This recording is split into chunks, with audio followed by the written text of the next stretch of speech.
சென்று தொழுமின்கள் தில்லை சிற்றம்பலத்து நட்டம் என்று வந்தா என்னும் எம்பெருமான் தன் திருக்குறிப்பே. இப்ப சிதம்பரம் போகும்போது எப்படி போமா, அது அப்பசாமி சொல்றாரு, மனம் ஒன்றி போங்க, உங்களை சிவபெருமான் எப்போ வந்து கேட்பாரு அப்படின்னு. இப்ப நம்ம சிதம்பரத்துக்கு போனா சிவபெருமான் கேட்பாரா கேட்க மாட்டாரா? கண்டிப்பா கேட்பாரு. ஆனா உங்களுக்கு உணர்வு இருக்கும். நம்ம போகும்போது பெருமானையே நினைந்து கொண்டு சென்றால் அங்க சிலம்போசை முதற்கொண்டு கேட்கும். நீங்க மனம் ஒன்றி நீங்க தியானித்து பாருங்க, சிதம்பரத்துல உட்கார்ந்து பாருங்க, உங்களுக்கு சிலம்போசை கேட்கும். மனம் ஒன்றல்ல கேட்காது, மனம் ஒன்றணும். சிவத்தை தவிர வேற எதையும் சிந்திக்காத நிலையில அப்படி தியானிங்க, கண்டிப்பா சிலம்போசை கேட்கும். அப்படி எத்தனையோ அருளாளர்கள் கேட்டிருக்கு.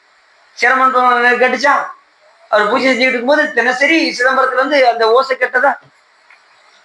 அப்படி அப்பர் சுவாமி போனாரு, என்று வந்தா என்னும் எம்பெருமான் தான் திருக்குறிப்பு அப்படின்னாரு. எப்ப வந்த அப்படின்னு சுவாமி.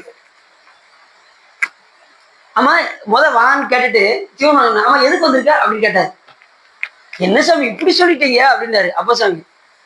பத்தனாய் பாட மாட்டேன் பரமனே பரம யோகி, எத்தினால் பக்தி செய்கேன் என்னை நீ இகழ வேண்டாம், முத்தனே முதல்வா தில்லை அம்பலத்தாடுகின்ற அத்தாவும் நாடல் காண்பான் அடியனேன் வந்தவாறே. பெருமானே என்ன சாமி உன் திருவடி அந்த நடனத்தை பாக்குறதுக்கு தான் சாமி நான் வந்திருக்கேன் அப்படின்னு. பத்தனாய் பாட மாட்டேன் பரமனே பரமயோகி, எத்தினால் பக்தி செய்கேன் என்னை நீ இகழ வேண்டாம், முத்தனே முதல்வா தில்லை அம்பலத்தாடுகின்ற அத்தா உன் ஆடல் காண்பான் அடியனேன் வந்தவார். உன் ஆடல் காண்பதுக்கு தான் சாமி நான் வந்திருக்கேன். அப்படியா, வேற ஏதாவது வேணுமா அப்படின்னு கேட்டாரு சாமி. அதுதான் அங்க சிறப்பு. எப்பயுமே சிவபெருமான் ஒரு வாரத்துல விட்டுற மாட்டார். நீங்க போதும் சொல்ற வரைக்கும் வேற ஏதாவது வேணுமா வேற ஏதாவது வேணுமான்னு கேட்டுக்கிட்டே இருப்பாரு.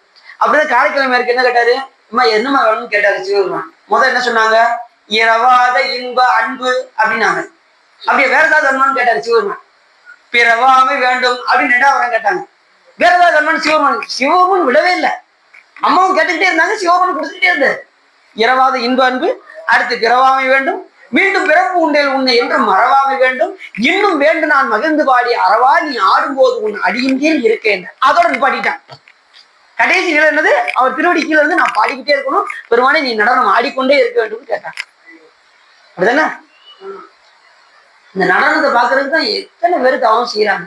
கரைக்கிழமை இருந்து சுவாமி நடனம் இப்பயும் பாத்தீங்கன்னா அம்மா பாடிக்கிட்டு இருக்க, ஐயா நடனம் ஆடிக்கொண்டே இருப்பார்.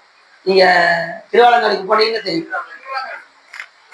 அப்ப வரம் கேட்கும்போது சுவாமி உடனே விட்டுற மாட்டாரு, திரும்ப திரும்ப கேட்டுக்கிட்டே இருப்பாரு. நீங்க போதும் சொல்ற வரைக்கும் உங்களுக்கு கொடுத்துட்டே இருப்பாரு. நாம சாமிகிட்ட போய் என்ன கேட்க கூடாது, சாமி எப்படியாவது ஒரு 2 பங்களா நான் ரொம்ப நாளா கேட்டுன்னு நினைச்சுட்டே இருந்தேன், 2 வீலர் வேற வாங்கன்னு நினைச்சேன், ஏதாவது நீ பார்த்து கொஞ்சம் சாங்ஷன் பண்ணி விட்டேன்னா ஏதாவது நான் பார்த்து ஒரு வண்டியை வாங்கிடுவேன் அப்படின்னா கேட்க